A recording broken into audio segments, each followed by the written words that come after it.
ड्रामासेल रंग की इस एपिसोड में आप देखेंगे कि अब जाकर फाखरा बेगम बोल रही है कि देखो वही हुआ जिसका मुझे डर था। यानी कि आज वही कुछ हो रहा है जिससे मैं खौफजदा थी। मुझे पता था कि ये लड़की यानी कोई नया चांद जरूर चढ़ाएगी और देख लो इस लड़की ने वही किया है। मुझे इस बात का पूरा पूरा यकीन था। देखो फान, मैं तुम्हें इसलिए समझाती थी कि इस लड़की से दूर हो क्योंकि ये लड़की तुम्हारा जीना महाल कर देगी और कुछ ना कुछ ऐसा गड़बड़ करेगी कि सब कुछ तबाह बर्बाद होकर रह जाएगा। खैर, अब देखेंगे कि बहुत ज़्यादा परेशान हो चुकी है बेचारी बेचारी एनी कि उसकी वजह से ये क्या हो गया। अगर वो उसको लेने के लिए ना आता तो ऐसा कुछ भी ना होता। खैर, अब देखेंगे कि फान उसको समझाता है कि ये आपकी वजह से कुछ भी नहीं हुआ है, इसलिए आपको परेशान होगी और लोगों की बातें सुनने की कोई भी ज़रूरत नहीं है। दूसरे नंबर पर आप देखेंगे कि फाखरा दुर्दाना से कहती है कि तुम बिल्कुल ठीक कहती थी, मुझे ही तुम्हारी बात पे यकीन करना चाहिए था।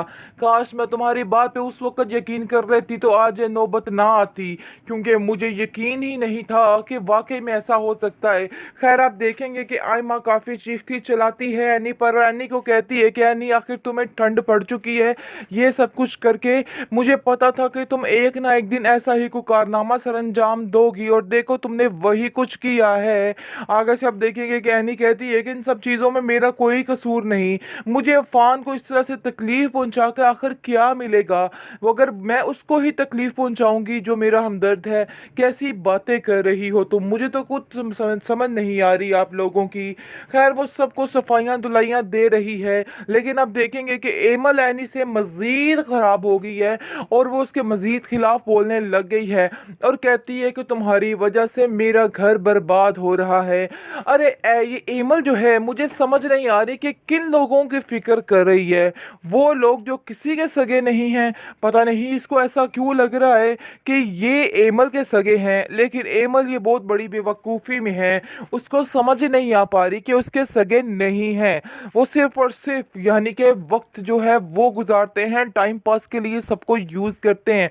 जब इस बात का इल्म हो जाएगा एमल का तो फिर जाकर एमल को समझ आएगी कि आखिर क्या हो रहा है और क्या नहीं हो रहा। खैर, अब देखेंगे कि फाखरा कहती है कि एमल तुम भी बहुत गुन्नी मिसनी हो, तुम भी बहुत चालाक लड़की हो, बिल्कुल अपनी बहन की तरह, बल्कि अपनी बहन से 10 हाथ आगे। सारी बातों के पता होने के बावजूद इस तरह से मीसनी बन के बैठ जाती हो कि कोई किसी को कुछ नहीं कह सकता है। मुझे तो आज शर्म आ रही है कि किस कदर मैंने नाटकबाज ड्रामेबाज बहुएं ले आई हूँ। मुझे तो खुद कुछ समझ नहीं आ रही है। खैर, आप देखेंगे बहुत ज़्यादा परेशान है फाखरा अपने बेटे को लेके और कहती है कि पता नहीं मेरे बेटे का क्या बनेगा, क्योंकि ये लड़की तो इसको चैन से जीने नहीं देगी और मुझे नहीं लगता कि मेरे बच्चे को चैन आएगा। एमल, खुदा का वास्ता है अपनी बहन से कहो यहाँ से चली जाए, क्योंकि अगर वो यहाँ पे रही तो ये सारे तमाशे ऐसे ही होते रहेंगे और कुछ भी ठीक नहीं होगा। मैं तुमसे बस इतना ही कहना चाहती हूँ कि तुम्हें अब यहाँ से जाना होगा, यानी कि अपनी बहन को यहाँ से भेजना होगा। जिस पर आप देखेंगे कि वो कहती है कि आखिर मैं क्या करूं, मैंने तो सारी तदबीरें अपना ली हैं, लेकिन मुझे तो खुद कुछ समझ नहीं आती कि मैं क्या करूं और क्या ना करूं, क्योंकि मुझे भी यही लगता है कि इस लड़की का यहाँ से जाना बेहतर है। और अगर ये लड़की यहाँ से ना गई तो वाकई में ज़िंदगी बहुत ज़्यादा वबाल बन सकती है, उसकी भी और सब घर वालों की भी। इसलिए वो एनी के पास जाकर उसको कहती है कि एनी, मैं तुम्हें बार बार कह के थक चुकी हूँ कि तुम यहाँ से चली जाओ, क्योंकि यहाँ पर ड्रामासेल रंग की इस एपिसोड में आप देखेंगे कि अब जाकर फाखरा बेगम बोल रही है कि देखो वही हुआ जिसका मुझे डर था। यानी कि आज वही कुछ हो रहा है जिससे मैं खौफजदा थी। मुझे पता था कि ये लड़की यानी कोई नया चांद ज़रूर चढ़ाएगी और देख लो इस लड़की ने वही किया है। मुझे इस बात का पूरा पूरा यकीन था। देखो फान, मैं तुम्हें इसलिए समझाती थी कि इस लड़की से दूर हो क्योंकि ये लड़की तुम्हारा जीना महाल कर देगी और कुछ ना कुछ ऐसा गड़बड़ करेगी कि सब कुछ तबाह बर्बाद होकर रह जाएगा। खैर अब देखेंगे कि बहुत ज़्यादा परेशान हो चुकी है बेचारी बेचारी एनी कि उसकी वजह से ये क्या हो गया। अगर वो उसको लेने के लिए ना आता तो ऐसा कुछ भी ना होता। खैर अब देखेंगे कि अफान उसको समझाता है कि ये आपकी वजह से कुछ भी नहीं हुआ है, इसलिए आपको परेशान होगी और लोगों की बातें सुनने की कोई भी ज़रूरत नहीं है। दूसरे नंबर पर आप देखेंगे कि फाखरा दुर्दाना से कहती है कि तुम बिल्कुल ठीक कहती थी, मुझे ही तुम्हारी बात पे यकीन करना चाहिए था। काश मैं तुम्हारी बात पे उस वक्त यकीन कर लेती तो आज ये नौबत ना आती, क्योंकि मुझे यकीन ही नहीं था कि वाकई में ऐसा हो सकता है। खैर आप देखेंगे कि आयमा काफ़ी चीखती चलाती है एनी पर, एनी को कहती है कि एनी आखिर तुम्हें ठंड पड़ चुकी है ये सब कुछ करके। मुझे पता था कि तुम एक ना एक दिन ऐसा ही कोई कारनामा सरंजाम दोगी और देखो तुमने वही कुछ किया है। आगे से आप देखेंगे कि एनी कहती है कि इन सब चीज़ों में मेरा कोई कसूर नहीं, मुझे अफान को इस तरह से तकलीफ पहुंचा के आखिर क्या मिलेगा। वो अगर मैं उसको ही तकलीफ पहुंचाऊंगी जो मेरा हमदर्द है। कैसी बातें कर रही हो तुम, मुझे तो कुछ समझ नहीं आ रही आप लोगों की।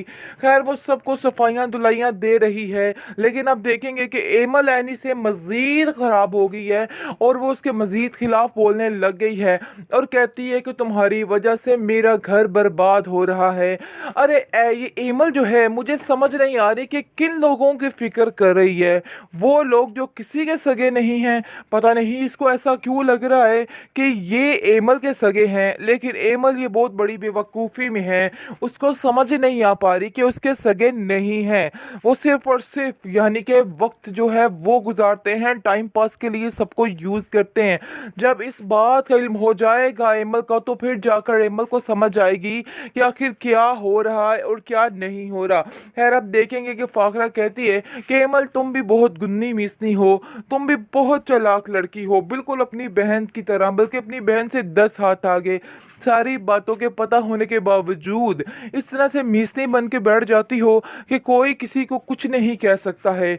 मुझे तो आज शर्म आ रही है कि किस कदर मैंने नाटकबाज ड्रामेबाज बहुएं ले आई हूँ।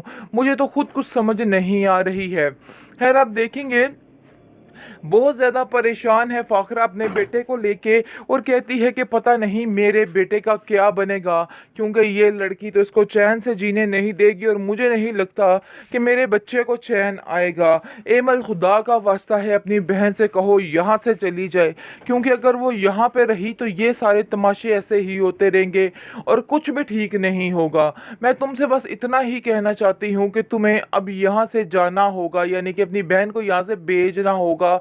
जिस पर आप देखेंगे कि वो कहती है कि आखिर मैं क्या करूं, मैंने तो सारी तदबीरें अपना ली हैं, लेकिन मुझे तो खुद कुछ समझ नहीं आती कि मैं क्या करूं और क्या ना करूं, क्योंकि मुझे भी यही लगता है कि इस लड़की का यहाँ से जाना बेहतर है।